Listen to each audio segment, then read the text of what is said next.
Hi everyone, welcome back to another video from Apps Academy. Today in this video we will be learning how to change a passcode in YouTube Kids application.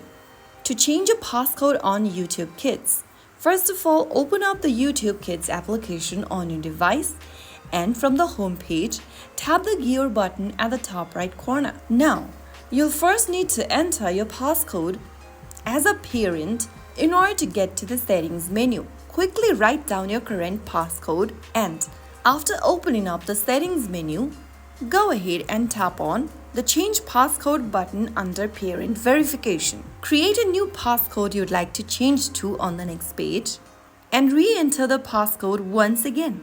Your new passcode will be set. Once confirmed, your new passcode will be activated. That way you can easily change your passcode on your YouTube Kids account.